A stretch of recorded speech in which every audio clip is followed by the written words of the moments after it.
Di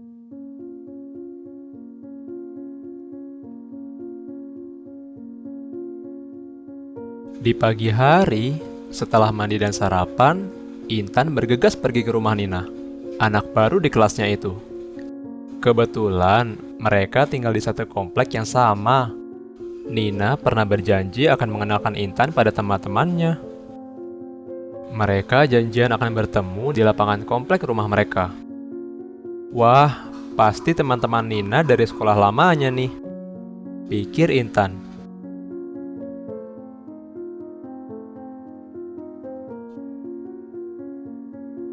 Beberapa saat kemudian, Intan sudah sampai di lapangan. Namun ia heran, karena hanya Nina yang ada di sana.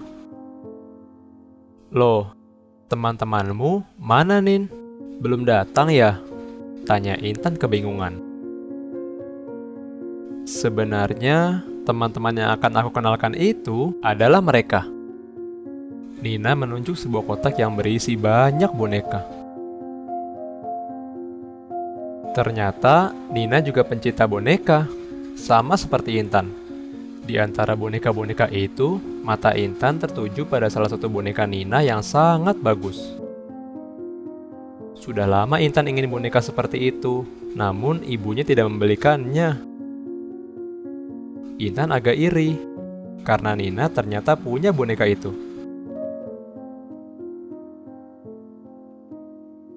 Akhirnya, mereka berdua pun bermain dengan boneka-boneka itu.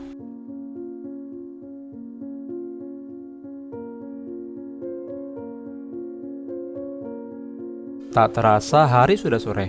Waktunya mereka berdua untuk pulang.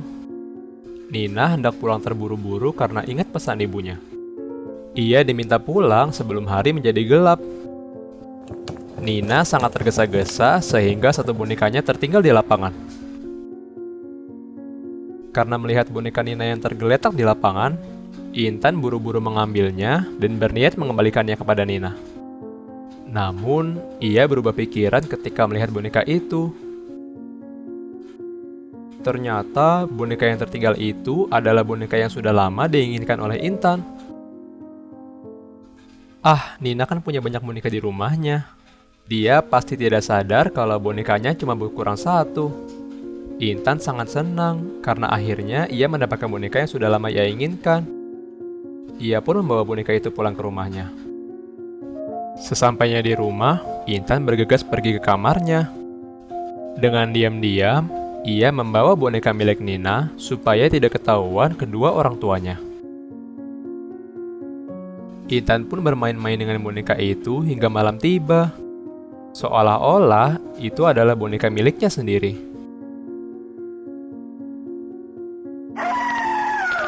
Di luar jendela, tampak hari semakin gelap.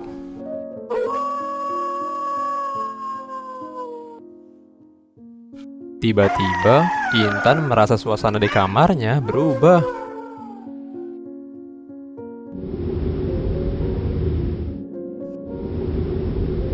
Angin dingin yang bertiup dari jendela membuat tubuh Intan kedinginan.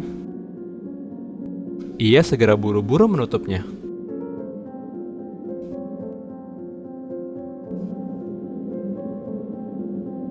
Intan merasa ada yang aneh pada malam itu. Bulu kuduknya berdiri. Ia meletakkan boneka itu di atas lemari, lalu segera naik ke atas kasur untuk segera pergi tidur.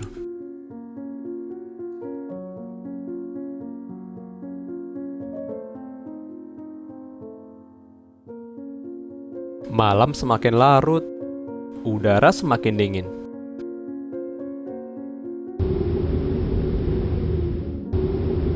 Bunyi angin yang begitu kencang membuat Intan terbangun. Ia melihat jendela kamarnya terbuka lebar.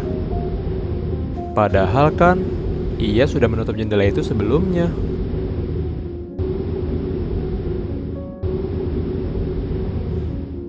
Kayaknya tertiup angin deh.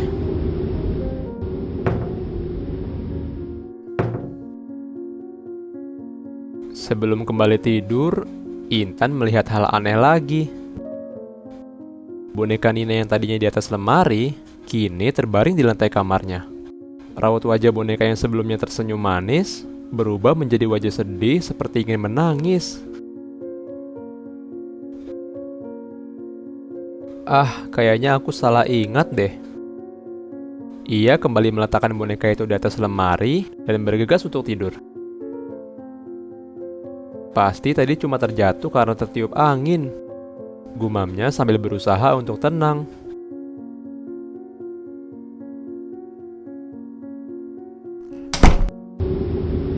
Belum sempat tertidur nyenyak, Intan kembali terbangun oleh bunyi jendela yang kembali terbuka. Angin dingin pun kembali masuk ke dalam kamar Intan. Boneka Nina yang tadinya di atas lemari pun kembali terbaring di lantai.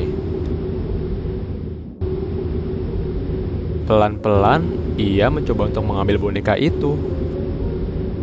Ketika melihat wajahnya, ternyata wajah boneka itu tampak semakin sedih.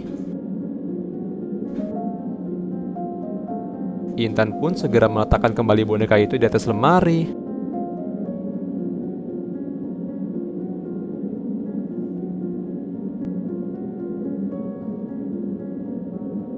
Menutup jendela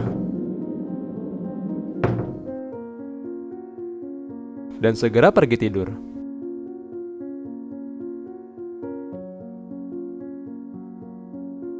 Setelah tertidur, Intan pun mendapat sebuah mimpi buruk. Dalam mimpinya, boneka itu datang kepadanya dan mengatakan sesuatu kepada Intan. "Namaku Tina. Tolong kembalikan aku pada Nina ya." Intan tak bisa menjawab apa-apa dan hanya bisa mengangguk. Dengan kagetnya, Intan pun terbangun. Oh, ternyata cuma mimpi. Hari sudah pagi, suara ayam berkokok terdengar di luar. Intan pun bergegas bangun dari tempat tidurnya. Ia tak sabar untuk kembali bermain dengan boneka Nina. Namun, kali ini ia benar-benar bingung dan ketakutan. Sekali lagi, boneka itu berpindah tempat dan terbaring di lantai kamarnya. Pipi boneka itu basah, seperti habis menangis. Akhirnya, Intan tidak jadi menyimpan boneka itu. Ia segera bergegas untuk pergi ke rumah Nina.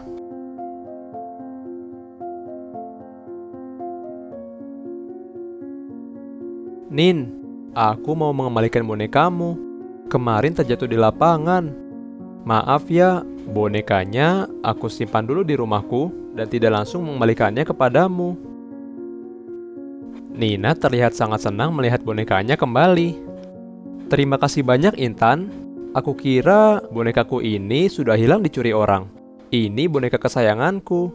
Lihat deh senyumnya. Manis kan? Soalnya boneka ini kan pemberian sahabatku di sekolah lamaku.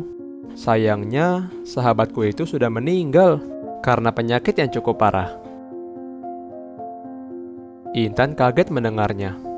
Ia segera bertanya, "Kalau boleh tahu, sahabatmu itu siapa namanya?" "Nama sahabatku itu Tina." "Namaku Tina. Tolong kembalikan aku pada Nina ya." Mengetahui hal tersebut membuat Intan semakin ketakutan. Teman-teman, jangan lupa kunjungi website untuk anak ya, bobo.id. Like, komen, share, dan subscribe juga ke channel Bobo yuk!